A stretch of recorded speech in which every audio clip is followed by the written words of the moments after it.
Punjab star TV ਦੇਖ ਰਹੇ ਸਾਰੇ ਦਰਸ਼ਕਾਂ ਦਾ ਤਹਿ ਦਿਲੋਂ ਸਵਾਗਤ ਹੈ। ਤੇ ਜੀ ਜਿਵੇਂ ਤੁਹਾਨੂੰ ਪਤਾ ਹੀ ਹੈ, ਅੱਜ ਅਸੀਂ ਹਾਜ਼ਰ ਹੈਗੇ ਹਾਂ ਜੀ ਪ੍ਰੋਗਰਾਮ ਸਪੈਸ਼ਲ ਰਿਪੋਰਟ ਲੈ ਕੇ। ਤੇ ਇਸ ਪ੍ਰੋਗਰਾਮ ਦੇ ਵਿੱਚ ਅਕਸਰ ਹੀ ਅਸੀਂ ਵੱਖ-ਵੱਖ ਮੁੱਦਿਆਂ ਦੇ ਉੱਪਰ ਚਰਚਾ ਕਰਦੇ ਹਾਂ। ਤੇ ਅੱਜ ਜਿਹੜਾ ਮੁੱਦਾ ਅਸੀਂ ਚਰਚਾ ਦੇ ਲਈ ਚੁਣਿਆ ਹੈਗਾ ਜੀ, ਉਹ ਹੈਗਾ ਕਿਸਾਨੀ ਅੰਦੋਲਨ ਬਾਰੇ। ਕਿਸਾਨੀ ਅੰਦੋਲਨ ਸ਼ੁਰੂ ਤੋਂ ਲੈ ਕੇ ਹੁਣ ਤੱਕ ਉਹਦਾ ਸਫ਼ਰ ਰਿਹਾ ਤੇ ਕਿਵੇਂ ਦਾ ਸਫ਼ਰ ਰਿਹਾ ਤੇ ਕਿੰਨੀ ਕੁ ਸਫ਼ਰ ਦੇ ਵਿੱਚ ਉਤਰਾਅ ਚੜ੍ਹਾਅ ਆਏ। ਆਪਾਂ ਨੂੰ ਵੇਖਣ 'ਚ ਲੱਗਦਾ ਚੜ੍ਹਾਇਆ ਤੇ ਇੱਕ ਅੱਧਾ ਉਤਰਾਅ ਵੀ ਆਪਾਂ ਨੂੰ ਮੋਟੇ ਤੌਰ 'ਤੇ ਨਜ਼ਰ ਆਉਂਦਾ, ਪਰ ਆਪਾਂ ਇਹਦੇ ਬਾਰੇ ਵੀ ਵਿਸਥਾਰ ਨਾਲ ਚਰਚਾ ਕਰਾਂਗੇ। ਅਸੀਂ ਇਸ ਅੰਦੋਲਨ ਦੇ ਭਾਰਤ ਦੀ ਸਿਆਸਤ ਦੇ ਵਿੱਚ ਕੀ ਅਸਰ ਹੈ ਤੇ ਕੀ ਇਹਦੀ ਅੰਦੋਲਨ ਨੇ ਸਿਆਸੀ ਪਾਰਟੀਆਂ ਦਾ ਮਨ ਬਦਲਿਆ ਵੀ ਹੈ ਕਿ ਹਲੇ ਤੱਕ ਸਿਆਸੀ ਪਾਰਟੀਆਂ ਨੇ ਇਸ ਅੰਦੋਲਨ ਨੂੰ ਉਸ ਪੱਖ ਨਾਲ ਜਾਂ ਸੀਰੀਅਸ ਤਰੀਕੇ ਦੇ ਨਾਲ ਨਹੀਂ ਲਿਆ। ਪੰਜਾਬ ਦੀ ਸਿਆਸਤ ਦੇ ਵਿੱਚ ਇਸ ਅੰਦੋਲਨ ਦਾ ਬਹੁਤ ਵੱਡਾ ਅਸਰ ਹੈ ਤੇ ਬਹੁਤ ਵੱਡਾ ਰਸੂਖ ਵੀ ਹੋ ਗਿਆ ਹੈ। ਤੇ ਅਸੀਂ ਵੀ ਅੱਜ ਇਹਦੇ ਬਾਰੇ ਗੱਲ ਕਰਾਂਗੇ, ਪੂਰੀ ਵਿਚਾਰ ਚਰਚਾ ਵਿਸਥਾਰ ਦੇ ਨਾਲ ਗੱਲ ਕਰਾਂਗੇ। ਜਿਵੇਂ ਤੁਹਾਨੂੰ ਪਤਾ ਹੀ ਹੈ, ਸਾਡੇ ਇਸ ਪ੍ਰੋਗਰਾਮ ਦੇ ਵਿੱਚ ਵਿਚਾਰ ਚਰਚਾ ਲਈ ਸ਼ਾਮਲ ਹੁੰਦੇ ਹੈਗੇ ਆ ਪਰਮਜੀਤ ਸੇਠੀ ਜੀ। ਤੇ ਪਰਮਜੀਤ ਸੇਠੀ ਜੀ ਦਾ ਸਵਾਗਤ ਕਰਦੇ ਹਾਂ ਤੇ ਇਹਨਾਂ ਨੂੰ ਆਪਾਂ ਇਸ ਮੁੱਦੇ ਤੇ ਬਹੁਤ ਸਾਰੇ ਸਵਾਲ ਕਰਾਂਗੇ ਤੇ ਬਹੁਤ ਸਾਰੀਆਂ ਜਾਣਕਾਰੀਆਂ ਵੀ ਹਾਸਲ ਕਰਾਂਗੇ। ਸਵਾਗਤ ਹੈ ਪਰਮਜੀਤ ਜੀ ਤੁਹਾਡਾ ਬਹੁਤ-ਬਹੁਤ। ਪੰਜਾਬ ਸਟਾਰ ਟੀਵੀ ਦੇਖਦੇ ਸਾਰੇ ਦਰਸ਼ਕਾਂ ਨੂੰ ਮੇਰੇ ਵੱਲੋਂ ਪਿਆਰ ਭਰੀ ਸਤਿ ਸ਼੍ਰੀ ਅਕਾਲ। ਨੀਟਾ ਜੀ ਸਤਿ ਸ਼੍ਰੀ ਅਕਾਲ। ਸਤਿ ਸ਼੍ਰੀ ਅਕਾਲ ਜੀ। ਪਰਮਜੀਤ ਜੀ, ਮੈਂ ਜਿਵੇਂ ਜ਼ਿਕਰ ਕੀਤਾ ਕਿ ਕਿਸਾਨੀ ਅੰਦੋਲਨ ਦਾ ਸ਼ੁਰੂ ਤੋਂ ਲੈ ਕੇ ਹੁਣ ਤੱਕ ਦੇ ਸਫ਼ਰ ਬਾਰੇ ਆਪਾਂ ਗੱਲ ਕਰਾਂਗੇ ਜੀ। ਸਿਆਸਤ ਬਾਰੇ ਬਾਅਦ 'ਚ ਗੱਲ ਕਰਦੇ ਹਾਂ, ਪਹਿਲਾਂ ਸਫ਼ਰ ਤੁਹਾਨੂੰ ਕਿਵੇਂ ਦਾ ਰਿਹਾ ਜੀ? ਦੇਖੋ, ਦੁਨੀਆ ਦਾ ਸਭ ਤੋਂ ਵੱਡਾ ਅੰਦੋਲਨ ਕਹਿਲਾਇਆ ਜਾਣ ਵਾਲਾ ਅੰਦੋਲਨ ਇਹ ਬਣ ਚੁੱਕਿਆ। ਅੱਜ ਦੇ ਟਾਈਮ ਦਾ ਇਕੱਲਾ ਕਿਸਾਨੀ ਨੇ ਇੱਕ ਕੌਮੀ ਅੰਦੋਲਨ, ਲੋਕ ਅੰਦੋਲਨ ਬਣ ਗਿਆ ਇਹ। ਦੇਖੋ, ਕਾਫੀ ਲੰਮਾ ਸਮਾਂ ਹੋ ਗਿਆ, ਤਕਰੀਬਨ 9 ਅਗਸਤ ਤੋਂ ਸਟਾਰਟ ਹੋ ਕੇ ਅੱਜ 14 ਮਾਰਚ ਹੋ ਗਈ ਆ। ਤਕਰੀਬਨ 7 ਮਹੀਨੇ ਹੋ ਚੱਲੇ ਆ ਇਹਨੂੰ ਚੱਲਦੇ ਨੂੰ। ਬਹੁਤ ਹੀ ਉਤਾਰ ਚੜਾਅ ਵਿੱਚ ਆਏ ਆ, ਕਾਫੀ ਨਵੇਂ ਲੀਡਰ ਸਾਹਮਣੇ ਆਏ ਆ ਨਿਕਲ ਕੇ। ਕਈਆਂ ਨੇ ਆਪਣੀ ਛਵੀ ਵਿਗਾੜ ਲਈ, ਕਈਆਂ ਨੇ ਆਪਣੀ ਛਵੀ ਸੁਧਾਰ ਲਈ। ਪੋਲੀਟੀਕਲ ਇਫੈਕਟ ਇੱਥੇ ਬਹੁਤ ਜ਼ਿਆਦਾ ਪਏ ਆ। ਮਤਲਬ ਜੋ ਬੰਦਿਆਂ ਨੂੰ ਅਸੀਂ ਕੋਈ ਕਲਾਕਾਰ ਸਮਝਦੇ ਸੀ, ਉਹ ਵੀ ਇੱਕ ਪੋਲੀਟੀਕਲ 'ਚ ਰੂਪ 'ਚ ਉੱਭਰ ਕੇ ਆਏ ਆ। ਕਈ ਪੁਰਾਣੇ ਧਨੰਤਰ ਪੋਲੀਟੀਕਲ ਨੇਤਾ ਜਿਨ੍ਹਾਂ ਨੇ ਆਪਦੀ ਛਵੀ ਗਵਾ ਵੀ ਲਈ ਹੈ। ਇਹਦੇ 'ਚ ਸਟਾਰਟਿੰਗ ਇਹਦੀ ਪੰਜਾਬ ਤੇ ਹਰਿਆਣੇ 'ਚ ਹੋਈ ਸੀ। ਅੱਜ ਇਹ ਲਹਿਰ ਬੰਗਾਲ, ਤਾਮਿਲਨਾਡੂ, ਅਸਾਮ ਤੱਕ ਵੀ ਪਹੁੰਚ ਗਈ ਆ। ਸਟੇਟ ਤੋਂ ਲੈ ਕੇ ਸੈਂਟਰ ਤੱਕ ਦੀ ਰਾਜਨੀਤੀ ਨੂੰ ਇਹਨੇ ਬਹੁਤ ਜ਼ਿਆਦਾ ਪ੍ਰਭਾਵਿਤ ਕੀਤਾ ਗਿਆ। ਬਹੁਤ ਸਾਰੇ ਮੀਡੀਆ ਚੈਨਲਸ ਦਾ ਸਹੀ ਚਿਹਰਾ ਸਾਹਮਣੇ ਆਇਆ ਹੈਗਾ, ਐਕਸਪੋਜ਼ ਹੋਇਆ। ਉਹ ਵੀ ਕਿਸੇ ਦੀ ਰਿਪੋਰਟਿੰਗ ਇੱਕ ਪਹਿਲੂ ਨੂੰ ਲੈ ਕੇ ਹੁੰਦੀ ਸੀ, ਕਿਸੇ ਦੀ ਦੂਜੇ ਪਹਿਲੂ ਨੂੰ ਲੈ ਕੇ ਹੁੰਦੀ ਸੀਗੀ। ਤਾਂ ਬਹੁਤ ਸਾਰੀਆਂ ਗੱਲਾਂ ਜਿਹੜੀਆਂ ਅੱਗੇ ਆਪਾਂ ਸਾਂਝੀਆਂ ਕਰਾਂਗੇ। ਇਹਦੇ 'ਚ ਇੱਕ ਬਹੁਤ ਹੀ ਵਧੀਆ ਜਾਣਕਾਰੀ ਇਹ 'ਚੋਂ ਸਾਨੂੰ ਮਿਲਦੀ ਆ ਕਿ ਅੰਦੋਲਨਾਂ ਦੀ ਲੋੜ ਤਾਂ ਸਾਨੂੰ ਜਿੰਨਾ ਟਾਈਮ ਜ਼ਿੰਦਗੀ ਆ ਜਾਂ ਜਿੰਨਾ ਟਾਈਮ ਨੇਸ਼ਨ ਆ ਉਹਨਾਂ ਟਾਈਮ ਪੈਂਦੀ ਹੀ ਰਹਿਣੀ ਆ। ਅੱਗੇ ਵਧਣ ਲਈ, ਲੋਕਤੰਤਰ ਨੂੰ ਹੋਰ ਮਜ਼ਬੂਤ ਕਰਨ ਲਈ ਅੰਦੋਲਨਾਂ ਦੀ ਲੋੜ ਤਾਂ ਪੈਂਦੀ ਹੀ ਰਹਿਣੀ ਆ। ਤਾਂ ਆਉਣ ਵਾਲੀ ਪੀੜ੍ਹੀ ਨੂੰ ਚਾਹੀਦਾ ਵੀ ਇਸ ਅੰਦੋਲਨ 'ਚੋਂ ਜੋ ਵੀ ਚੰਗੀਆਂ ਚੀਜ਼ਾਂ ਉਹਨਾਂ ਨੂੰ ਮਿਲਦੀਆਂ ਉਹ ਅਡੋਪਟ ਕਰਨ। ਜਿਵੇਂ ਆਪਾਂ ਪਹਿਲਾਂ ਵੀ ਇੱਕ ਪ੍ਰੋਗਰਾਮ 'ਚ ਗੱਲ ਕੀਤੀ ਸੀ ਵੀ ਸਾਰੇ ਭੰਡਾਰ ਨੂੰ ਜੱਫਾ ਨਹੀਂ ਮਾਰਨਾ ਚਾਹੀਦਾ। ਜੋ ਉਹਦੇ 'ਚ ਚੰਗੀਆਂ ਚੀਜ਼ਾਂ, ਜੋ ਉਹਦੇ ਮੈਰਿਟਸ ਐਂਡ 'ਤੇ ਨਿਕਲ ਕੇ ਆਉਂਦੇ ਆ ਕਨਕਲੂਜਨ ਦੇ ਵਿੱਚ, ਉਹਨਾਂ ਨੂੰ ਅਡੋਪਟ ਕਰਨਾ ਚਾਹੀਦਾ। ਤਾਂ ਬਹੁਤ ਚੀਜ਼ਾਂ ਸਾਨੂੰ ਸਿੱਖਣ ਨੂੰ ਵੀ ਮਿਲਦੀਆਂ ਇਹਦੇ 'ਚੋਂ।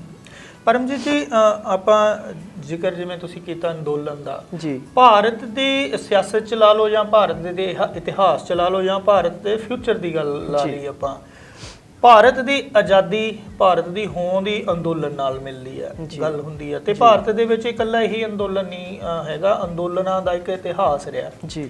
ਤੇ ਸਾਡੇ ਜਿਹੜੇ ਭਾਰਤੀ ਲੋਕ ਹੈ, ਲੋਕਤੰਤਰ ਦੇ ਵਿੱਚ ਵਿਸ਼ਵਾਸ ਰੱਖਣ ਵਾਲੇ ਇਹ ਲੋਕ ਹੈਗੇ ਆ। ਤੇ ਸਿਆਸੀ ਪਾਰਟੀਆਂ ਵੀ ਲੋਕਤੰਤਰ ਦੀ ਗੱਲ ਹੀ ਕਰਦੀਆਂ ਜੀ।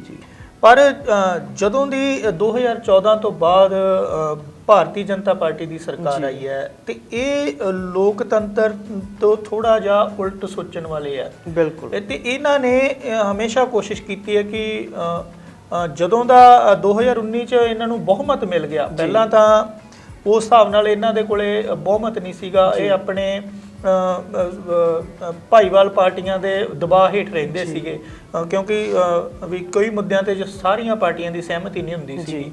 ਤੇ ਹੁਣ ਜਦੋਂ ਦਾ ਬਹੁਮਤ ਮਿਲਿਆ ਉਦੋਂ ਦੇ ਇਹ ਇੱਕ ਤਰਫਾ ਫੈਸਲੇ ਕਰਨ ਤੇ ਲੱਗੇ ਹੋਏ ਆ।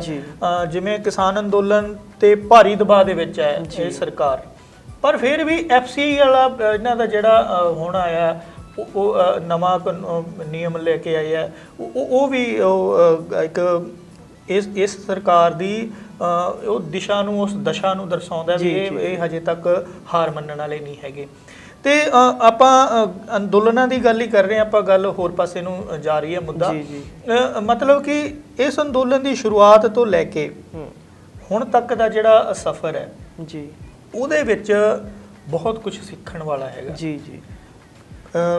ਰੇਲਵੇ ਟਰੈਕ ਤੋਂ ਸ਼ੁਰੂ ਹੋ ਕੇ, ਸੜਕਾਂ ਤੋਂ ਸ਼ੁਰੂ ਹੋ ਕੇ, ਤੇ ਹੁਣ ਦਿੱਲੀ ਦੇ ਸਾਰੀ ਦਿੱਲੀ ਘੇਰੀ ਹੋਈ ਹੈ ਤੇ ਸਟੇਟਾਂ ਤੱਕ ਚਲਾ ਗਿਆ। ਤੁਸੀਂ ਉਸ ਸ਼ੁਰੂਆਤ ਨੂੰ ਕਿਵੇਂ ਮੰਨਦੇ ਹੋ? ਪਹਿਲਾਂ ਉਸ ਸ਼ੁਰੂਆਤ ਦੀ ਗੱਲ ਕਰੀਏ ਆਪਾਂ। ਦੇਖੋ, ਪਹਿਲਾਂ ਤਾਂ ਮੈਂ ਤੁਹਾਨੂੰ ਜਵਾਬ ਦੇਣਾ ਚਾਹੂੰ ਬੀਜੇਪੀ ਦੀ ਆਈਡੀਓਲੋਜੀ ਤੇ, ਜਾਂ 2014 ਤੋਂ ਲੈ ਕੇ ਹੁਣ ਤੱਕ ਕੀ ਤਬਦੀਲੀਆਂ ਆਈਆਂ ਦੇਸ਼ 'ਚ।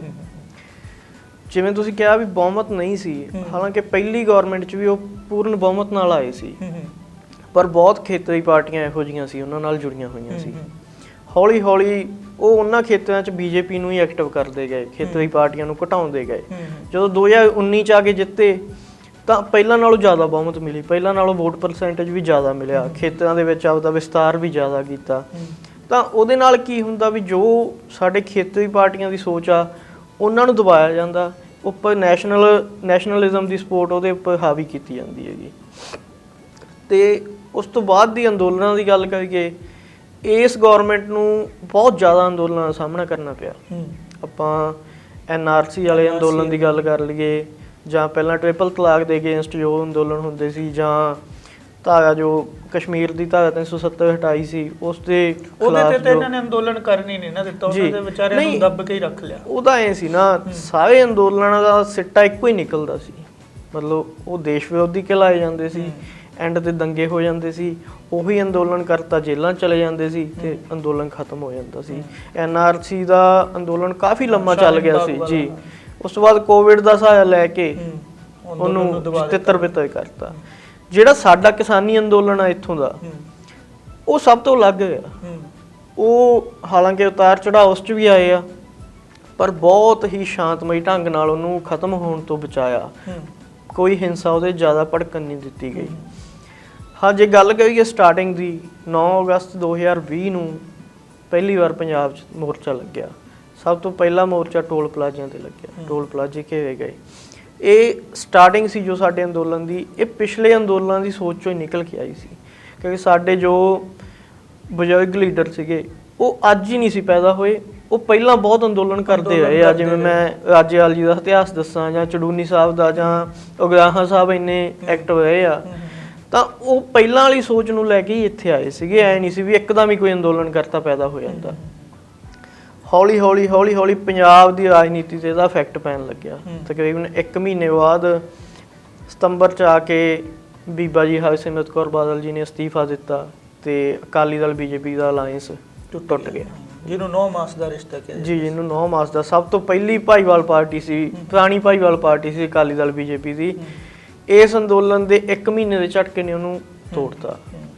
ਉਹਦੇ ਨਾਲ ਕੀ ਹੋਇਆ ਵੀ ਅਕਾਲੀ ਗੌਰਮੈਂਟ ਦੀ ਰੀੜ੍ਹ ਦੀ ਹੱਡੀ ਵੀ ਟੁੱਟ ਗਈ। ਬਦਨਾਮੀ ਇੰਨੀ ਮਿਲ ਗਈ ਵੀ ਜਦੋਂ ਇਹ ਕਮੇਟੀਆਂ 'ਚ ਪਾਸ ਹੁੰਦਾ ਸੀ ਬਿੱਲ, ਤਾਂ ਬੀਬਾ ਜੀ ਨੇ ਪੰਜਾਬ ਆ ਕੇ ਕੁਛ ਨਹੀਂ ਦੱਸਿਆ। ਜਦੋਂ ਇੱਕਦਮ ਅਗੇਂਸਟ ਆਵਾਜ਼ਾਂ ਉੱਠਣ ਲੱਗੀਆਂ ਤਾਂ ਤੁਸੀਂ ਅਸਤੀਫਾ ਵੀ ਦੇ ਦਿੱਤਾ ਤੇ ਅਲਾਇੰਸ ਵੀ ਤੋੜਤਾ। ਪਹਿਲਾਂ ਇਹਨਾਂ ਨੇ ਮਤਲਬ ਉਹਦੀ ਜਿਹੜੀ ਤਰਫਦਾਰੀ ਵੀ ਕਾਫੀ ਕੀਤੀ ਹੈ। ਵੱਡੇ ਬਾਦਲ ਸਾਹਿਬ ਦਾ ਵੀ ਬਿਆਨ ਆਇਆ ਵੀ ਬਈ ਇਹ ਫਾਇਦੇਮੰਦ ਹੈ, MSP ਕਿਤੇ ਨਹੀਂ ਜਾ ਸਕਦੀ। ਚਿੱਠੀਆਂ ਤੱਕ ਲਿਆਂਦੀਆਂ ਗਈਆਂ ਖੇਤੀਬਾੜੀ ਮੰਤਰੀ ਦੀਆਂ। ਉਹੀ ਮੈਂ ਕਹਿਣਾ ਚਾਹ ਰਿਹਾ ਕਿ ਆਪਣੇ ਆਪ ਨੂੰ ਕਿਸਾਨਾਂ ਦੀ ਪਾਰਟੀ ਕਹਿਣ ਵਾਲੀ ਅਕਾਲੀ ਦਲ ਦੀ ਛਵੀ ਇਹੋ ਜਿਹੀ ਸੀ ਕਿ ਉਹ ਆਪਣੇ ਆਪ ਨੂੰ ਕਿਸਾਨਾਂ ਦੀ ਜਾਂ ਪਿੰਡਾਂ ਦੇ ਲੋਕਾਂ ਦੀ ਪਾਰਟੀ ਕਹਿੰਦੀ ਹੁੰਦੀ ਸੀ।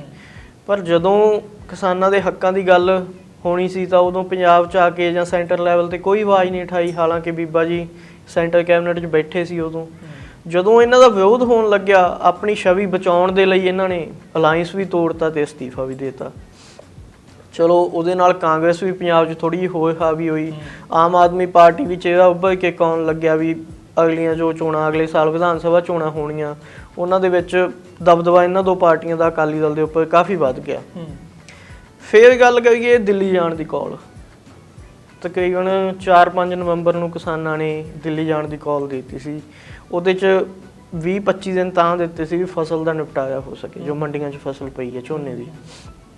ਉਸ ਤੋਂ ਬਾਅਦ 26 ਨਵੰਬਰ ਨੂੰ ਵੱਖ-ਵੱਖ ਬਾਰਡਰਾਂ 'ਤੇ ਕਿਸਾਨ ਨੇਤਾ ਸਾਡੇ, ਹਾਲਾਂਕਿ ਉਹ ਕਾਲ ਵੀ ਜੋ ਸਾਡੇ ਸਟਾਰਟਿੰਗ ਵਾਲੇ ਨੇਤਾ ਸੀ ਰਾਜੇਵਾਲ ਸਾਹਿਬ ਹੋਣੀ, ਚੜੂਨੀ ਸਾਹਿਬ ਹੋਣੀ, ਉਹਨਾਂ ਨੇ ਇਹੀ ਕਾਲ ਦਿੱਤੀ ਸੀ ਕਿ ਸ਼ਾਂਤਮਈ ਹੋਊਗਾ, ਜਿੱਥੇ ਸਾਨੂੰ ਬੈਰੀਕੇਡ ਮਿਲਣਗੇ ਅਸੀਂ ਉੱਥੇ ਬੈਠ ਜਾਵਾਂਗੇ ਜੀ।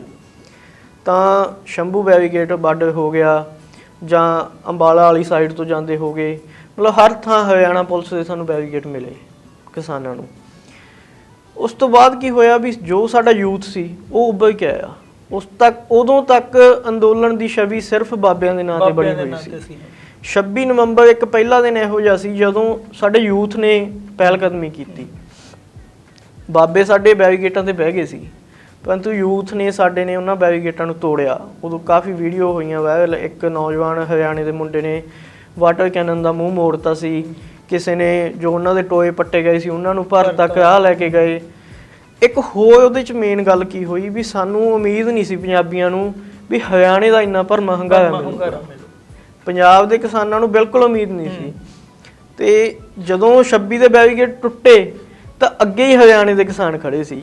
ਉੱਥੇ ਜਿਹੜੇ ਬੈਰੀਕੇਡ ਤੋੜਨ ਦੀ ਗੱਲ ਹੋਈ ਆ ਜਾਂ ਖੱਡੇ ਭਰਨ ਦੀ ਗੱਲ ਹੋਈ ਆ, ਆਪਣੇ ਬੰਦੇ ਤਾਂ ਉਹਨਾਂ ਸਮਾਨ ਲੈ ਕੇ ਨਹੀਂ ਗਏ, ਉਹ ਹਰਿਆਣੇ ਚੋਂ ਹੀ ਆਇਆ ਸਾਰਾ ਕੁਝ। ਤਾਂ ਉਹਦੇ ਨਾਲ ਕੀ ਹੋਇਆ ਵੀ ਸਪੋਰਟ ਦੁੱਗਣੀ ਹੋ ਗਈ, ਹੌਸਲੇ ਦੁੱਗਣੇ ਹੋ ਗਏ। ਖਾਣ ਪੀਣ ਦਾ ਇੰਨਾ ਪ੍ਰਬੰਧ ਕੀਤਾ ਗਿਆ। ਜਦੋਂ ਕਾਲ ਆਈ ਸੀ 26 ਨਵੰਬਰ ਦੀ ਤਾਂ ਕਹਿੰਦੇ ਸੀ ਅਸੀਂ 6 ਮਹੀਨੇ ਦੀ ਤਿਆਰੀ ਕਰਕੇ ਚੱਲੇ ਹਾਂ। ਅਪ੍ਰੈਲ ਨੂੰ ਮਿਣ ਕੇ ਚੱਲਦੇ ਸੀ ਵੀ 6 ਮਹੀਨੇ ਘੱਟੋ ਘੱਟ ਅਪ੍ਰੈਲ ਤੱਕ ਤਾਂ ਅਸੀਂ ਬੈਠਾਂਗੇ ਵੀ ਕਣਕ ਦੀ ਫਸਲ ਉਸ ਤੋਂ ਬਾਅਦ ਆ ਜਾਊਗੀ। ਜੋ ਇਹ ਸਮਾਨ ਖਾਣ ਪੀਣ ਦਾ ਲੈ ਕੇ ਗਏ ਸੀ ਉਹ ਤਾਂ ਖੁੱਲੇ ਹੀ ਨਹੀਂ। ਸਾਰਾ ਕੁਝ ਦੁੱਧ ਦਹੀਂ ਜਾਂ ਰੋਟੀਆਂ ਪਕਾ ਕੇ ਦਾਲਾਂ ਸਬਜ਼ੀਆਂ ਸਭ ਹਰਿਆਣੇ ਵੱਲੋਂ ਸਾਨੂੰ ਮਿਲਿਆ ਪੰਜਾਬੀਆਂ ਨੂੰ। ਹਰਿਆਣਾ ਨਾਲ ਤੁਰ ਪਿਆ ਅੱਗੇ ਹੋ ਕੇ। ਚਲੋ ਕੋਈ ਜ਼ਿਆਦਾ ਟਾਈਮ ਨਹੀਂ ਸੀ ਲੱਗਿਆ, ਇੱਕ ਡੇਢ ਦਿਨ ਦੇ ਸਮੇਂ 'ਚ ਸਾਰੇ ਹਰਿਆਣੇ ਦੇ ਬੈਰੀਕੇਡ ਤੋੜਤੇ ਸੀ। ਅੱਗੇ ਸੀ ਵਾਰੀ ਦਿੱਲੀ ਦੀ। ਪਹਿਲੀ ਕਾਲ ਇਹੀ ਸੀ ਵੀ ਅਸੀਂ ਜੰਤਰ ਮੰਤਰ ਬੈਠਾਂਗੇ, ਦਿੱਲੀ ਦੇ ਵਿੱਚ ਜਾਵਾਂਗੇ। ਰੁਕਣਾ ਚਾਹੁੰਦਾ ਦਿੱਲੀ ਤੋਂ ਪਹਿਲਾਂ ਆਪਾਂ ਗੱਲ ਕਰੀਏ ਇਸ ਜਦੋਂ ਇਹ ਦਿੱਲੀ ਜਾਣ ਦੀ ਕਾਲ ਸੀਗੀ ਹੈ ਨਾ 26 ਨਵੰਬਰ ਨੂੰ ਜੀ, ਤੇ ਜਿਹੜਾ ਉਹ ਡੇਢ ਦਿਨ ਦੇ ਵਿੱਚ ਦਿੱਲੀ ਦੇ ਬਾਰਡਰ ਤੱਕ, ਸਿੰਘੂ ਬਾਰਡਰ ਜਾਂ ਟਿਕਰੀ ਬਾਰਡਰ ਤੱਕ ਪਹੁੰਚਿਆ ਗਿਆ। ਤੇ ਉਹਦੇ ਵਿੱਚ ਇੱਕ ਸਭ ਤੋਂ ਖਾਸ ਜਿਹੜਾ ਲੋਕਤੰਤਰ ਦੇ ਦਾਅਵਾ ਕਰਨ ਵਾਲੀਆਂ ਜਾਂ ਲੋਕਤੰਤਰ ਦੀ ਗੱਲ ਕਰਨ ਵਾਲੀ ਸਰਕਾਰਾਂ ਦਾ ਖਾਸ ਇੱਕ ਭਿਆਨਕ ਚਿਹਰਾ ਸਾਹਮਣੇ ਆਇਆ ਸੀਗਾ ਵੀ ਇੱਕ ਅੰਦੋਲਨ ਨੂੰ ਦਬਾਉਣ ਲਈ, ਇੱਕ ਕਿ ਲੋਕਾਂ ਦੀ ਆਵਾਜ਼ ਨੂੰ ਦਬਾਉਣ ਲਈ ਉੱਥੇ ਕਿਵੇਂ ਸੜਕਾਂ ਹੀ ਪੱਟ ਦਿੱਤੀਆਂ ਗਈਆਂ, ਕਿੱਡੀ ਖਤਰਨਾਕ ਬੈਰੀਕੇਟਿੰਗ, ਤਾਰਾਂ ਜਾਨਲੇਵਾ ਤਾਰਾਂ ਜਿਹੜੀਆਂ ਹੁੰਦੀਆਂ, ਜਿਹੜੇ ਬੰਦਾ ਉਹਦੇ ਤੇ ਮਾੜਾ ਜਿਹਾ ਖਹਿ ਕੇ ਵੀ ਲੰਘ ਜੇ ਤਾਂ ਖੂਨੋ ਖੂਨ ਹੋ ਜੇ। ਉਹ ਚਿਹਰਾ ਵੀ ਸਰਕਾਰ ਦਾ ਸਾਹਮਣੇ, ਉਹ ਵੀ ਜ਼ਿਕਰ ਕਰਨਾ ਬਣਦਾ ਹੈ। ਦੇਖੋ ਉਹਦਾ ਜੇਕਰ ਅੱਗੇ ਇੱਕ ਗੱਲ ਕਹੂੰਗਾ ਉਹਦੇ ਨਾਲ ਜੋੜ ਕੇ ਤੁਹਾਨੂੰ ਦਿਖਾਊਂਗਾ ਕਿ ਇਸ ਤੋਂ ਵੀ ਪਤਾ ਜ਼ਿਆਦਾ ਸਾਫ਼ ਹੋਊਗਾ ਕਿ ਕਿੰਨਾ ਭਿਆਨਕ ਰੁੱਖ ਸੀ ਉਹ। ਖਾਸ ਕਰ ਜਿਵੇਂ ਤੁਸੀਂ ਲੋਕਤੰਤਰ ਦੇ ਘਾਣ ਦੀ ਗੱਲ ਕੀਤੀ, ਉਹ ਤਾਂ ਹੈਗਾ ਹੀ ਹੈਗਾ ਸੀ। ਉਹ ਸਾਰੀ ਪਬਲਿਕ ਪ੍ਰਾਪਰਟੀ ਸੀ, ਮਤਲਬ ਲੋਕਾਂ ਦਾ ਪੈਸਾ ਸੀ ਸਾਰਾ। ਸੜਕਾਂ ਨੂੰ ਪੱਟ ਕੇ ਦਵਾਇਆ, ਭਰਨਾ ਕਿੰਨਾ ਖਰਚਾ ਆਇਆ। ਜੇ ਇੱਕ ਆਮ ਬੰਦਾ ਲਾਈਟ ਵੀ ਤੋੜ ਦਿੰਦਾ, ਸਟਰੀਟ ਲਾਈਟ ਵੀ ਤੋੜ ਦਿੰਦਾ ਤਾਂ ਉਹ ਗੁਨਾਹ ਮੰਨਿਆ ਜਾਂਦਾ। ਜਦੋਂ ਸਰਕਾਰਾਂ ਖੁਦ ਇਹੋ ਜਿਹਾ ਕੁਛ ਕਰਨ ਲੱਗ ਜਾਂਦੀਆਂ। ਤਾਂ ਚਲੋ ਵਿਸਥਾਰ ਨਾਲ ਆਪਾਂ ਅੱਗੇ ਚੱਲਦੇ ਹਾਂ ਵੀ ਅਗਲੀ ਕਾਲ ਸੀ ਦਿੱਲੀ ਦੀ। ਦਿੱਲੀ ਦੀ ਪਹਿਲੀ ਕਾਲ ਵੀ ਇਹੀ ਸੀ ਕਿ ਦਿੱਲੀ ਦੇ ਅੰਦਰ ਵੜਾਂਗੇ, ਦਿੱਲੀ ਨੂੰ ਜੰਤਰ ਮੰਤਰ ਜਾਂ ਜੋ ਸਾਨੂੰ ਗਰਾਊਂਡ ਪਰੇਡ ਹੋਣਗੇ ਖਾਲੀ ਉੱਥੇ ਬੈਠਾਂਗੇ ਅਸੀਂ। ਉੱਥੇ ਜਾ ਕੇ ਜਦੋਂ ਦਿੱਲੀ ਬਾਰਡਰਾਂ ਤੇ ਬਹੁਤ ਭਰਪੂਰ ਸੰਘਣੇ ਸਾਨੂੰ ਬੈਰੀਕੇਡ ਕਿਸਾਨਾਂ ਨੂੰ ਮਿਲੇ, ਤਾਂ ਜੋ ਸਾਡੇ ਬਾਬੇ ਅੱਗੇ ਲੱਗੇ ਹੋਏ ਸੀ ਉਹਨਾਂ ਨੇ ਕਿਹਾ ਵੀ ਅੱਗੇ ਦਿੱਲੀ ਸੰਘਣੀ ਆ, ਆਬਾਦੀ ਸੰਘਣੀ ਆ ਅੱਗੇ, ਤਾਂ ਦਿੱਲੀ ਦੇ ਲੋਕਾਂ ਨੂੰ ਵੀ ਕੋਈ ਹਾਨੀ ਨਹੀਂ ਹੋਣੀ ਚਾਹੀਦੀ। ਤਾਂ ਉਸ ਵੱਖ-ਵੱਖ 3-4 ਬਾਰਡਰਾਂ ਦੇ ਦਿੱਲੀ ਦੇ ਤੇ ਉੱਥੇ ਹੀ ਬੈਠ ਗਏ। ਹਾਲਾਂਕਿ ਜੋ ਸਾਡੇ ਯੂਥ ਸੀ ਉਹ ਹਲੇ ਵੀ ਵਿੱਚੋਂ ਕਹਿੰਦੇ ਸੀ ਚੱਲੀਏ ਅੰਦਰ ਚੱਲੀਏ, ਪਰੰਤੂ ਉਹਦੇ ਨਾਲ ਕੀ ਹੋਇਆ, ਉਸ ਡਿਸੀਜਨ ਨਾਲ ਸਾਨੂੰ ਦਿੱਲੀ ਦੇ ਲੋਕਾਂ ਦਾ ਵੀ ਪੰਜਾਬੀਆਂ ਨੂੰ ਇੰਨਾ ਸਮਰਥਨ ਮਿਲਿਆ। ਇੱਕ ਸਿੰਪਥੀ ਦੀ ਭਾਵਨਾ ਕਿਸਾਨਾਂ ਦੇ ਪ੍ਰਤੀ ਸਾਰੇ ਦੇਸ਼ 'ਚ ਉੱਠ ਖੜੀ। ਸਮਾਂ ਅੱਗੇ ਵੱਧਦਾ ਗਿਆ, ਅੰਦੋਲਨ ਪੂਰੇ ਸਿਖਰਾਂ ਤੇ ਪਹੁੰਚਦਾ ਗਿਆ। ਸਿਰਫ ਅੰਦੋਲਨ ਨੂੰ ਆਪ ਹੀ ਮਿਲ ਰਿਹਾ ਸੀ, ਕੋਈ ਉਹਦਾ ਨੈਗੇਟਿਵ ਪੁਆਇੰਟ ਨਹੀਂ ਸੀ ਮਿਲ ਰਿਹਾ। ਜਿੰਨੀਆਂ ਨਿਊਜ਼ ਚੈਨਲਾਂ ਦੇ ਡਿਬੇਟਾਂ ਹੁੰਦੀਆਂ ਸੀ, ਬੀਜੇਪੀ ਜਾਂ ਕਿਸਾਨ ਵਿਰੋਧੀ ਪਾਰਟੀਆਂ ਜੋ ਬੈਠੀਆਂ ਸੀ ਉਹਨਾਂ ਕੋਲੇ ਬੋਲਣ ਲਈ ਇਹੋ ਜਿਹਾ ਕੁਛ ਨਹੀਂ ਸੀ ਕਿ ਉਹ ਕਿਸਾਨਾਂ ਨੂੰ ਭੰਡ ਸਕਣ। ਬਹੁਤ ਸਾਰੇ ਨਿਊਜ਼ ਚੈਨਲਾਂ ਦੇ ਵੀ ਪਰਦੇਫਾਸ਼ ਹੋਏ ਕਿ ਉਹ ਵਿੱਚ ਜਾ ਕੇ ਕਿਵੇਂ ਖਾਲੀ ਥਾਵਾਂ ਲੱਭ ਕੇ ਕਿਸਾਨ ਅੰਦੋਲਨ ਨੂੰ ਦਬਾਉਣ ਦੀ ਕੋਸ਼ਿਸ਼ ਕਰਦੀਆਂ ਰਹੀਆਂ। ਪਰ ਕੁਛ ਇੱਕੀ ਦੁੱਕੀ ਚੈਨਲ ਇਹੋ ਜਿਹੇ ਵੀ ਸੀ ਜਿਨ੍ਹਾਂ ਨੇ ਆਪਣਾ ਫਰਜ਼ ਬਹੁਤ ਵਧੀਆ ਨਿਭਾਇਆ ਉੱਥੇ।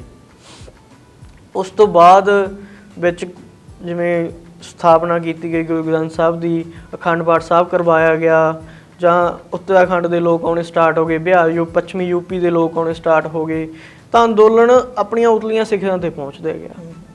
ਫਿਰ ਵਾਰੀ ਆਈ 26 ਜਨਵਰੀ ਦੀ ਕਾਲ ਦੀ ਤਕਰੀਬਨ ਕਈ ਦਿਨ ਪਹਿਲਾਂ 2 ਹਫ਼ਤੇ ਪਹਿਲਾਂ ਐਲਾਨ ਕਰਤਾ ਸੀ ਕਿ 26 ਜਨਵਰੀ ਨੂੰ ਬਰਾਬਰ ਤੇ ਜਾ ਕੇ ਕਿਸਾਨ ਪਰੇਡ ਕਰਨਗੇ, ਨੈਸ਼ਨਲ ਪਰੇਡ ਦੇ ਬਰਾਬਰ ਤੇ ਜਾਣਗੇ। ਚਲੋ ਉਹ ਫਿਰ ਮੀਟਿੰਗਾਂ ਕਰਨੀਆਂ ਪੈਣੀਆਂ ਸੀ ਦਿੱਲੀ ਪੁਲਿਸ ਨਾਲ ਤੇ ਦਿੱਲੀ ਦੀ ਗਵਰਨੈਂਸ ਨਾਲ ਕਿ ਸਾਨੂੰ ਸ਼ਾਂਤਮਈ ਢੰਗ ਨਾਲ ਉੱਥੇ ਪਹੁੰਚਣ ਦਿੱਤਾ ਜਾਵੇ। ਤਾਂ ਦਿੱਲੀ ਦੀ ਜੋ ਪੁਲਿਸ ਸੀ ਉਹ ਨਹੀਂ ਮੰਨੀ ਕਿ ਦਿੱਲੀ ਦੇ ਵਿੱਚ ਇੰਨਾ ਭਾਰੀ ਇਕੱਠ ਤੇ ਇੰਨੇ ਟਰੈਕਟਰ ਲੈ ਕੇ ਜਾਣੇ ਦਿੱਲੀ ਦੇ ਆਮ ਲੋਕਾਂ ਲਈ ਹਾਰਮਫੁਲ ਹੋ ਸਕਦਾ, ਉੱਥੇ ਕੋਈ ਵੀ ਘਟਨਾ ਵਾਪਰ ਸਕਦੀ ਆ। ਤਾਂ ਇਸ ਗੱਲ ਨੂੰ ਸਾਡੀ ਕਿਸਾਨ ਲੀਡਰਸ਼ਿਪ ਨੇ ਵੀ ਐਗਰੀ ਕੀਤਾ ਮੰਨ ਲਿਆ ਜੀ। ਤਾਂ ਉਹਨਾਂ ਨੇ ਆਊਟਰ ਰਿੰਗ ਰੋਡ ਜੋ ਦਿੱਤੀ ਸੀ ਦਿੱਲੀ ਦੀ, ਉੱਥੇ ਫੈਸਲਾ ਕੀਤਾ ਕਿ ਅਸੀਂ ਸਾਰੀ ਰੈਲੀ ਉੱਥੇ ਕੱਢਾਂਗੇ। ਜੋ ਇੱਕ ਸਭ ਤੋਂ ਵੱਡਾ ਮੋੜ ਆਇਆ ਕਿਸਾਨ ਅੰਦੋਲਨ 'ਚ, ਉਹ 26 ਵਾਲੇ ਦਿਨ ਉਦੋਂ ਆਇਆ ਵੀ ਜਦੋਂ ਕਿਸਾਨ ਲੀਡਰਸ਼ਿਪ ਜੋ ਮੇਨ ਸੀ ਉਹ ਤਾਂ ਆਊਟਰ ਰਿੰਗ ਰੋਡ ਤੇ ਤੁਰ ਪਈ। ਜੋ ਸਾਡੀ ਯੂਥ ਦੀ ਗੱਲ ਕਰੀਏ, ਬਹੁਤ ਸਾਰਾ ਯੂਥ ਤੇ 1-2 ਲੀਡਰ ਜਿਵੇਂ ਦੀਪ ਸਿੱਧੂ ਜਾਂ ਲੱਖਾ ਸਿਧਾਣਾ ਵਰਗੇ, ਉਹ ਦਿੱਲੀ ਦੇ ਅੰਦਰ ਚਲੇ ਗਏ। ਉੱਥੇ ਕਾਫੀ ਲਾਲ ਕਿਲੇ ਤੱਕ ਪਹੁੰਚ ਗਿਆ, ਭਗਦੜ ਵੀ ਮੱਚੀ, ਲਾਲ ਕਿਲੇ ਤੇ ਜਾ ਕੇ ਸਿੱਖ ਕੌਮ ਦਾ ਝੰਡਾ ਵੀ ਲਗਾਇਆ ਗਿਆ। ਤਾਂ ਸਾਰੇ ਮੀਡੀਆ ਨੂੰ ਇੱਕੋ ਦਮ ਜਾਗ ਆ ਗਈ ਕਿ ਹਾਂ ਹੁਣ ਸਾਨੂੰ ਮੌਕਾ ਮਿਲ ਗਿਆ ਕਿਸਾਨ ਅੰਦੋਲਨ ਨੂੰ ਦਬਾਉਣ ਦਾ, ਭੰਡਣ ਦਾ। ਸਾਰੀਆਂ ਜੋ ਵਿਰੋਧੀ ਪਾਰਟੀਆਂ ਸੀ ਜਾਂ ਬੀਜੇਪੀ ਸੀ, ਇੱਕ ਪਲੱਸ ਪੁਆਇੰਟ ਮਿਲ ਗਿਆ ਵੀ ਅਸੀਂ ਹੁਣ ਕਿਸੇ ਵਿਸ਼ੇ ਤੇ ਬੋਲ ਸਕਦੇ ਹਾਂ। 26 ਦੀ ਸ਼ਾਮ ਤੱਕ ਤਾਂ ਐ ਹੋ ਗਿਆ ਸੀ ਵੀ ਅੰਦੋਲਨ ਖਤਮ ਹੋ ਜਾਊਗਾ। ਫਿਰ ਇੱਕ ਵੱਡਾ ਮੋੜ 24 ਘੰਟਿਆਂ ਦੇ ਵਿੱਚ, ਫਿਰ ਇੱਕ ਵੱਡਾ ਮੋੜ ਕਦੋਂ ਆਇਆ ਜਦੋਂ ਟਕੈਤ ਸਾਹਿਬ ਦੇ ਹੰਝੂ ਡਿੱਗੇ। ਟਕੈਤ ਸਾਹਿਬ ਨੂੰ ਗ੍ਰਿਫਤਾਰ ਕਰਨ ਲਈ ਪੁਲਿਸ ਆ ਗਈ ਸੀ ਜੀ। ਗਾਜੀਪੁਰ ਬਾਰਡਰ ਤੇ ਇਹ ਦੱਸਣ ਚਾਹੁੰਦਾ ਸੀ 250 ਤੋਂ 300 ਬੰਦਾ ਹੀ ਰਹਿ ਗਿਆ ਸੀ ਕਿਸਾਨਾਂ ਦਾ ਸਿਰਫ, ਤੇ ਪੁਲਿਸ ਦੇ ਬੰਦੇ ਤਾਂ ਕਿੰਨੇ ਹੀ ਜ਼ਿਆਦਾ ਹੋ ਗਏ ਸੀ ਉੱਥੋਂ ਪੁਲਿਸ ਮੁਲਾਜ਼ਮ। 2000 ਤੋਂ ਪੁਲਿਸ ਹੋ ਗਈ ਸੀ, 200 ਅੰਦੋਲਨਕਾਰੀ ਰਹਿ ਗਏ ਸੀ। ਤਾਂ ਰਾਕੇਸ਼ ਟਕੈਤ ਜੀ ਦਾ ਚਿਹਰਾ ਉਸ ਤੋਂ ਪਹਿਲਾਂ ਤੱਕ ਵੀ ਸੀ ਤਾਂ ਮੇਨ ਲੀਡਰਸ਼ਿਪ 'ਚ ਹੀ, ਪਰ ਪੰਜਾਬ ਦੇ ਜੋ ਲੀਡਰ ਸੀ ਉਹਨਾਂ ਦਾ ਚਿਹਰਾ ਹਾਵੀ ਸੀ। 26 ਦੀ ਸ਼ਾਮ ਨੂੰ ਟਕੈਤ ਸਾਹਿਬ ਦੇ ਇੱਕ ਬਿਆਨ ਨੇ ਤੇ ਇੱਕ ਥੋੜੇ ਜਿਹੇ ਹੰਝੂਆਂ ਨੇ ਹਰਿਆਣੇ 'ਚ ਜੋ ਉਬਾਲ ਉਠਾਇਆ। ਨਰੇਸ਼ ਟਕੈਤ ਦੀ ਅਗਵਾਈ 'ਚ ਜੋ ਜੱਥੇ ਆਏ ਪੱਛਮੀ ਯੂਪੀ 'ਚੋਂ ਜਿੰਨੇ ਜੱਥੇ ਆਏ, ਜਿੰਨਾ ਇਕੱਠ 26 ਤੋਂ ਪਹਿਲਾਂ ਕਿਸਾਨ ਅੰਦੋਲਨ 'ਚ ਸੀ ਉਸ ਤੋਂ ਡਬਲ ਇਕੱਠ ਉੱਥੇ ਦੁਬਾਰਾ ਹੋ ਗਿਆ। ਪਰੰਤੂ ਇੱਕ ਵਾਰੀ ਛਵੀ ਤਾਂ ਵਿਗੜ ਗਈ ਸੀ। ਜੋ ਸਿੰਪਥੀ ਸਾਨੂੰ ਇੰਟਰਨੈਸ਼ਨਲ ਜਾਂ ਨੈਸ਼ਨਲ ਲੈਵਲ ਤੇ ਆਮ ਲੋਕਾਂ ਦੀ ਮਿਲਦੀ ਸੀ ਕਿਸਾਨਾਂ ਨੂੰ, ਉਹਦੇ 'ਚ ਕਿਤੇ ਨਾ ਕਿਤੇ ਥੋੜੀ ਜਿਹੀ ਗੜਬੜਾਹਟ ਆ ਗਈ ਸੀ। ਤਾਂ ਉਸ ਤੋਂ ਅਗਲਾ ਮੋੜ ਕੀ ਹੋਇਆ ਵੀ ਸਾਰੀ ਲੀਡਰਸ਼ਿਪ ਨੇ ਤੈਅ ਕੀਤਾ ਵੀ ਅਸੀਂ ਮਹਾਂਪੰਚਾਇਤਾਂ ਕਰਾਂਗੇ। ਪਹਿਲਾਂ ਮਹਾਂਪੰਚਾਇਤਾਂ ਹਰਿਆਣੇ 'ਚ ਸਟਾਰਟ ਹੋਈਆਂ, ਉਹ 'ਚ ਬਹੁਤ ਭਰਵਾਂ ਹੰਗਾਰਾ ਮਿਲਿਆ। ਫਿਰ ਪੰਜਾਬ 'ਚ ਆਈਆਂ ਮਹਾਂਪੰਚਾਇਤਾਂ, ਉਹਦੇ 'ਚ ਵੀ ਬਹੁਤ ਇਕੱਠ ਮਿਲਿਆ। ਉਸ ਤੋਂ ਬਾਅਦ ਇਹ ਅੰਦੋਲਨ ਪੋਲੀਟੀਕਲ ਹੋ ਗਿਆ, ਇੱਕ ਪੋਲੀਟੀਕਲ ਰਸਤਾ ਇਹਨੇ ਅਪਣਾ ਲਿਆ। 26 ਤੋਂ ਪਹਿਲਾਂ ਤੱਕ ਕਿਸੇ ਵੀ ਰਾਜਨੇਤਾ, ਕਿਸੇ ਵੀ ਪਾਰਟੀ ਦੇ ਕਿਸੇ ਵੀ ਪੋਲੀਟੀਕਲ ਮੈਂਬਰ ਨੂੰ ਸਟੇਜ ਤੇ ਚੜ੍ਹਨਾ ਅਲਾਉ ਨਹੀਂ ਸੀ ਕੀਤਾ ਜਾਂਦਾ। ਉਸ ਤੋਂ ਬਾਅਦ ਕਾਂਗਰਸ ਤੇ ਆਮ ਆਦਮੀ, ਪਹਿਲਾਂ ਕਾਂਗਰਸ ਆਈ, ਹਰਿਆਣੇ ਦੀਆਂ ਮਹਾਂਪੰਚਾਇਤਾਂ ਦੇ ਵਿੱਚ ਪ੍ਰਿਅੰਕਾ ਗਾਂਧੀ ਤੇ ਰਾਹੁਲ ਗਾਂਧੀ ਨੇ ਕਾਫੀ ਭਾਗ ਲੈਣਾ ਸਟਾਰਟ ਕੀਤਾ। ਹਾਂ, ਤਾਂ ਉੱਥੋਂ ਨਜ਼ਰ ਆਉਣ ਲੱਗ ਗਿਆ ਸੀ ਕਿ ਅਗਲੀਆਂ ਲੋਕ ਸਭਾ ਇਲੈਕਸ਼ਨ ਦੀ ਤਿਆਰੀ ਚੱਲ ਵੀ ਪਈ ਆ। ਤੇ ਉਸ ਤੋਂ ਬਾਅਦ ਕੇਜਰੀਵਾਲ ਸਾਹਿਬ ਨੇ 10 ਕੁ ਦਿਨ ਟੱਪੇ ਵੀ ਅਗਲੀਆਂ ਮਹਾਂਪੰਚਾਇਤਾਂ 'ਚ ਅਸੀਂ ਵੀ ਹਿੱਸਾ ਲਵਾਂਗੇ। ਤਾਂ ਇੱਕ ਤੀਜੀ ਧਿਰ ਨੇ ਨੈਸ਼ਨਲ ਲੈਵਲ ਤੇ ਆਪਦਾ ਵਜੂਦ ਬਣਾਉਣ ਦੇ ਲਈ ਆਪਦੇ ਆਪ ਨੂੰ ਉੱਥੇ ਸਟਰੋਂਗ ਕਰਨਾ ਸਟਾਰਟ ਕੀਤਾ। ਚਲੋ ਉਹ ਸਮਾਂ ਚੱਲਦਾ ਗਿਆ। ਫਿਰ ਆਈਆਂ ਮਿਊਨਿਸਪਲ ਕਾਰਪੋਰੇਸ਼ਨ ਦੀਆਂ ਇਲੈਕਸ਼ਨਸ। ਪੰਜਾਬ 'ਚ ਕੀ ਹੋਇਆ, ਬਹੁਤ ਵੱਡਾ ਇਹਨੂੰ ਕਿਸਾਨੀ ਅੰਦੋਲਨ ਦਾ ਫੈਕਟ ਮੰਨਿਆ ਗਿਆ ਕਿ ਕਾਂਗਰਸ ਨੇ ਕਲੀਨ ਸਵੀਪ ਕੀਤਾ, ਹਰੇਕ ਨਗਰ ਨਿਗਮ ਦੇ ਵਿੱਚੋਂ ਕਲੀਨ ਸਵੀਪ ਕਰਤਾ। ਅਕਾਲੀ ਦਲ ਨੂੰ ਜਾਂ ਆਮ ਆਦਮੀ ਨੂੰ ਕੋਈ ਸੀਟਾਂ ਨਹੀਂ ਲੈਣ ਦਿੱਤੀਆਂ, ਬਹੁਤ ਘੱਟ ਤੇ ਸਿਮਟ ਕੇ ਰਹਿ ਗਈ। ਅੱਗੇ ਗੁਜਰਾਤ ਦੇ ਸੂਰਤ 'ਚ ਨਵੀਂ ਚੀਜ਼ ਦੇਖਣ ਨੂੰ ਮਿਲੀ ਵੀ ਆਮ ਆਦਮੀ ਨੇ 0 ਤੋਂ ਜਾ ਕੇ ਕਿੱਥੋਂ ਤੱਕ ਆਪਣੇ ਆਪ ਨੂੰ ਪਹੁੰਚਾ ਲਿਆ, ਦੂਜੀ ਹਾਈਐਸਟ ਪਾਰਟੀ ਬਣ ਗਈ ਉਹ ਸੀਟਾਂ ਲੈਣ ਵਾਲੀ।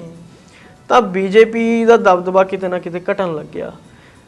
ਉਸ ਤੋਂ ਬਾਅਦ ਜਿੱਥੇ ਖੱਟੜ ਸਾਹਿਬ ਨਿਕਲਦੇ ਸੀ ਜਾਂ ਬੀਜੇਪੀ ਦਾ ਕੋਈ ਹਰਿਆਣੇ ਦਾ ਨੇਤਾ ਜਾਂ ਜੇਜੇਪੀ ਦੇ ਚਟਾਲਾ ਸਾਹਿਬ ਜਦੋਂ ਆਪਦੇ ਕਿਸੇ ਵੀ ਕੰਮ ਲਈ ਬਾਹਰ ਨਿਕਲਦੇ ਸੀ ਤਾਂ ਉਹਨਾਂ ਨੂੰ ਕਿਸਾਨਾਂ ਦੇ ਕਾਲੇ ਝੰਡਿਆਂ ਦਾ ਸਾਹਮਣਾ ਕਰਨਾ ਪੈਂਦਾ। ਬਹੁਤ ਜ਼ਬਰਦਸਤ ਵਿਰੋਧ ਹੋਇਆ। ਸਮਾਂ ਅੱਗੇ ਨਿਕਲਦਾ ਗਿਆ।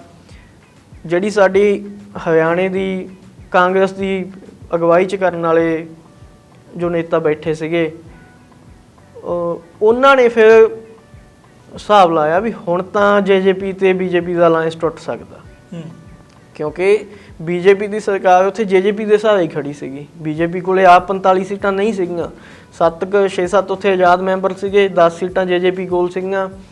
ਤਾਂ ਉਹਨਾਂ ਨੇ ਰਾਜਪਾਲ ਦੇ ਕੋਲੇ ਅਪੀਲ ਕੀਤੀ ਕਿ ਇਹਨਾਂ ਨੂੰ ਕਹੋ ਆਪਦਾ ਸ਼ਕਤੀ ਪ੍ਰਦਰਸ਼ਨ ਕਰਨ, ਆਪਦੀ ਬਹੁਮਤ ਸਾਬਤ ਕਰਨ ਵਿਧਾਨ ਸਭਾ ਦੇ ਵਿੱਚ। ਹਾਲਾਂਕਿ ਬਹੁਮਤ ਸਾਬਤ ਕੀਤੀ, 2 ਸੀਟਾਂ ਕਾਂਗਰਸ ਦੀਆਂ ਉਸ ਨਾਲੋਂ ਵਧੀਆਂ, ਪਹਿਲਾਂ 30 ਸੀ ਫਿਰ 32 ਹੋ ਗਈਆਂ। ਪਰ ਲੋਕਾਂ 'ਚ ਜੋ ਛਵੀ ਸੀ ਉਹ ਹਰਿਆਣਾ ਬੀਜੇਪੀ ਦੀ ਬਹੁਤ ਡਾਊਨ ਹੋ ਗਈ।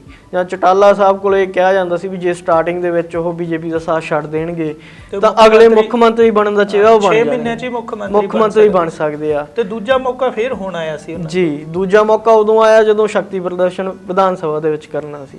ਤਾਂ ਪਰ ਉਹਨਾਂ ਨੇ ਆਪਦੀ ਭਾਈਵਾਲੀ ਦੋਨੇ ਟਾਈਮ ਨਹੀਂ ਛੱਡੀ। ਤਾਂ ਹੁਣ ਇਹ ਅੰਦਾਜ਼ੇ ਲਾਏ ਜਾਂਦੇ ਆ ਵੀ ਆਉਣ ਵਾਲੀਆਂ ਹਰਿਆਣੇ ਦੀਆਂ ਵਿਧਾਨ ਸਭਾ ਇਲੈਕਸ਼ਨ 'ਚ ਦੋਨਾਂ ਪਾਰਟੀਆਂ ਦਾ ਸਫਾਇਆ ਹੋ ਜਾਊਗਾ। ਤਾਂ ਇਹਦੇ ਨਾਲ ਸਾਡੀ ਸੈਂਟਰ ਦੀ ਰਾਜਨੀਤੀ ਕਿੰਨੀ ਪ੍ਰਭਾਵਿਤ ਹੋਊਗੀ। ਜਦੋਂ ਪੰਜਾਬ ਤੇ ਹਰਿਆਣੇ ਦਾ ਵੋਟ ਪਰਸੈਂਟੇਜ ਬੀਜੇਪੀ ਦੇ ਹੱਥੋਂ ਨਿਕਲ ਜਾਊਗਾ ਤਾਂ ਕਿੰਨੀਆਂ ਲੋਕ ਸਭਾ ਸੀਟਾਂ ਵੀ ਤਾਂ ਨਿਕਲ ਜਾਣਗੀਆਂ। ਅੱਗੇ ਇਲੈਕਸ਼ਨ ਆ ਗਈਆਂ ਵਿਧਾਨ ਸਭਾ ਦੀਆਂ 5 ਸਟੇਟਾਂ ਦੇ ਵਿੱਚ, ਬੰਗਾਲ, ਤਾਮਿਲਨਾਡੂ, ਕੇਰਲ, ਅਸਾਮ ਤੇ ਪੁਡੂਚੇਰੀ। ਉੱਥੇ ਹੁਣ ਜੋ ਦੇਖਣ ਨੂੰ ਮਿਲਦਾ ਵੀ ਪਹਿਲਾਂ ਤਾਂ ਜਿੰਨੀਆਂ ਉੱਥੇ ਕਿਸਾਨ ਦੇ ਲੋਕਲ ਕਿਸਾਨ ਸੰਗਠਨ ਸੀ ਸਾਰਿਆਂ ਨੇ ਬੀਜੇਪੀ ਦਾ ਵਿਰੋਧ ਕੀਤਾ। ਫਿਰ ਜੋ ਸਾਡੀ ਕਿਸਾਨ ਲੀਡਰਸ਼ਿਪ ਦਿੱਲੀ ਬੈਠੀ ਸੀ, ਦਿੱਲੀ ਬਾਰਡਰਾਂ ਤੇ ਬੈਠੀ ਸੀ, ਉਹਨਾਂ ਨੇ ਡਿਸਾਈਡ ਕੀਤਾ ਵੀ ਉੱਥੇ ਜਾ ਕੇ ਅਸੀਂ ਬੀਜੇਪੀ ਦੇ ਖਿਲਾਫ ਪ੍ਰਦਰਸ਼ਨ ਕਰਾਂਗੇ, ਕਿਸੇ ਪਾਰਟੀ ਦਾ ਸਮਰਥਨ ਹਾਲਾਂਕਿ ਨਹੀਂ ਕਰਾਂਗੇ। ਲੋਕਾਂ ਨੂੰ ਇਹੀ ਕਿਹਾ ਜਾਊਗਾ ਕਿ ਨੋ ਵੋਟ ਫॉर ਬੀਜੇਪੀ ਨੂੰ ਵੋਟ ਨਾ ਪਾਓ ਜੇ ਅਸੀਂ ਲੋਕਤੰਤਰ ਆਪਣਾ ਬਚਾਉਣਾ। ਇਸ ਗੱਲ ਦੇ ਚੱਲਦੇ ਵਿਚਕਾਰ 2 ਸਾਡੀਆਂ ਅੰਤਰਰਾਸ਼ਟਰੀ ਸੰਸਥਾਵਾਂ ਇਹੋ ਜਿਹੀਆਂ ਸਾਡੇ ਲੋਕਤੰਤਰ ਤੇ ਸਵਾਲ ਉੱਠੇ। ਸਾਡੀ ਲੋਕਤੰਤਰ ਦੀ ਰੈਂਕਿੰਗ ਸੀ ਜੋ ਅੱਗੇ ਨਾਲੋਂ 4-5 ਪੁਆਇੰਟ ਡਾਊਨ ਹੋ ਗਈ। ਅੰਸ਼ਿਕ ਆਜ਼ਾਦੀ ਦਾ ਨਾਂ, ਜਿਹਨੂੰ ਪਾਰਸ਼ਲੀ ਜਾਂ ਸਾਰਾ ਕੁਝ ਕਹਿਦਾ ਵੀ ਲੋਕਤੰਤਰ ਦੇ ਸਥਿਰ ਤੋਂ ਹੁਣੇ ਥੱਲੇ ਡਿੱਗ ਪਿਆ। ਉਹਦੇ ਨਾਲ ਜੋ ਆਮ ਲੋਕ ਅੰਤਰਰਾਸ਼ਟਰੀ ਮੈਗਜ਼ੀਨਾਂ ਜਾਂ ਸੰਸਥਾਵਾਂ ਦਾ ਨਾਲ ਜੁੜੇ ਹੋਏ ਸੀ ਉਹਨਾਂ ਦੇ ਦਿਮਾਗ 'ਚ ਵੀ ਧੱਕਾ ਵੱਜਿਆ ਕਿ 7 ਸਾਲਾਂ ਦੇ ਵਿੱਚ ਅਸੀਂ ਕਿੱਥੇ ਤੋਂ ਕਿੱਥੇ ਪਹੁੰਚ ਗਏ। ਉਸ ਤੋਂ ਬਾਅਦ ਜੋ ਬੰਗਾਲ ਇਲੈਕਸ਼ਨ ਦੀਆਂ ਗੱਲ, ਮੇਨ ਮੁੱਦਾ ਇਹਨਾਂ 5 ਚੋਂ ਬੰਗਾਲ ਤੇ ਫੋਕਸ ਕੀਤਾ ਜਾਂਦਾ ਸੀ ਕਿਉਂਕਿ ਬੀਜੇਪੀ ਦਾ ਬਹੁਤ ਸਾਰਾ ਜ਼ੋਰ ਤੇ ਧਿਆਨ ਬੰਗਾਲ 'ਚ ਲੱਗਿਆ ਹੋਇਆ ਸੀ। ਬੰਗਾਲ ਦੇ ਵਿੱਚ ਕਿਸਾਨਾਂ ਨੇ ਆਪਣੀਆਂ ਰੈਲੀਆਂ ਕੀਤੀਆਂ, ਬਹੁਤ ਭਰਵੇਂ ਹੰਗਾਰੇ ਮਿਲੇ ਉਹਦੇ 'ਚ। ਹੁਣ ਦੇਖੋ ਵੀ ਇਹਦਾ ਅਸਰ ਬੰਗਾਲ ਦੇ ਰਿਜ਼ਲਟ ਤੇ ਕਿੰਨਾ ਕੁ ਪੈਂਦਾ ਤੇ ਕੀ ਅੱਗੇ ਨਿਪੜਦਾ। ਮਈ 'ਚ ਇਹਨਾਂ ਚੋਣਾਂ ਦਾ ਨਤੀਜਾ ਆ ਜਾਣਾ, 4-5 ਸਟੇਟਾਂ ਦਾ ਜਿਹੜੀਆਂ ਚੋਣਾਂ ਹੋਣੀਆਂ। ਤੇ ਇਹ ਜਿਹੜਾ ਇੱਕ ਫੈਸਲਾ ਨਾ ਕਿਸਾਨ ਜਥੇਬੰਦੀਆਂ ਦਾ, ਇਹ ਬਹੁਤ ਬੋਲਡ ਫੈਸਲਾ ਤੇ ਬਹੁਤ ਹੀ ਸੁਚੱਜਾ ਫੈਸਲਾ ਮੰਨਿਆ ਜਾ ਰਿਹਾ ਕਿਉਂਕਿ ਸਰਕਾਰ ਤੇ ਇਸ ਅੰਦੋਲਨ ਦਾ ਹਾਲੇ ਤੱਕ ਦਬਾਅ ਨਜ਼ਰ ਨਹੀਂ ਆ ਰਿਹਾ। ਤੇ ਜਿੱਥੇ ਜੇ ਇਸ ਫੈਸਲੇ ਨਾਲ ਇੱਕ ਬਹੁਤ ਵੱਡਾ ਦਬਾਅ ਬਣ ਸਕਦਾ। ਨਹੀਂ, ਦਬਾਅ ਆਪਾਂ ਇਹ ਨਹੀਂ ਕਹਿ ਸਕਦੇ ਵੀ ਨਹੀਂ ਨਜ਼ਰ ਆ ਰਿਹਾ। ਬਹੁਤ ਸਾਰੀਆਂ ਅਨਲੌਫੁਲ ਡਿਟੈਂਸ਼ਨ ਤੇ ਅਰੈਸਟ ਹੋਈਆਂ, ਉਹ ਕਿਤੇ ਨਾ ਕਿਤੇ ਲੋਕਤੰਤਰ ਤੋਂ ਬਾਹਰ ਹੋ ਕੇ ਲੋਕਾਂ ਨੂੰ ਜੇਲ੍ਹਾਂ 'ਚ ਤਾੜਨਾ ਉਹ ਇੱਕ ਦਬਾਅ ਦੇ ਤਹਿਤ ਹੀ ਹੋ ਰਿਹਾ ਸੀਗਾ। ਆਪਣੇ ਨੈਸ਼ਨਲ ਮੀਡੀਆ ਨੂੰ ਇੱਕੋ ਚੀਜ਼ ਵੱਲ ਕੇਂਦਰਿਤ ਕਰ ਦੇਣਾ ਕਿ ਤੁਸੀਂ ਇਹਨਾਂ ਨੂੰ ਭੰਡਣਾ ਜਾਂ ਜੋ ਵੀ ਕੋਈ ਚੰਗੀ ਖਬਰ ਇਹਨਾਂ ਦੇ ਵਿੱਚੋਂ ਨਿਕਲ ਕੇ ਆਉਂਦੀ ਆ ਨਹੀਂ ਉਹ ਅੱਗੇ ਐਕਸਪ੍ਰੈਸ ਕਰਨੀ, ਤਾਂ ਇਹ ਸਾਰਾ ਕੁਝ ਦਬਾਅ ਦੇ ਤਹਿਤ ਹੀ ਹੋ ਰਿਹਾ ਸੀਗਾ।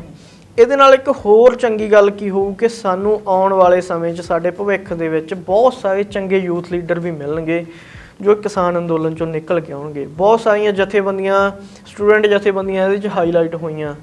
ਖਾਸ ਕਰ ਮੈਂ ਨਾਂ ਲੈਣਾ ਚਾਹੂੰ SFS ਦਾ, ਜੋ ਪੰਜਾਬ ਯੂਨੀਵਰਸਿਟੀ ਦੇ ਵਿੱਚੋਂ ਨਿਕਲ ਕੇ ਦਿੱਲੀ ਅੰਦੋਲਨ ਦੇ ਵਿੱਚ ਅਹਿਮ ਯੋਗਦਾਨ ਜਿਨ੍ਹਾਂ ਨੇ ਦਿੱਤਾ।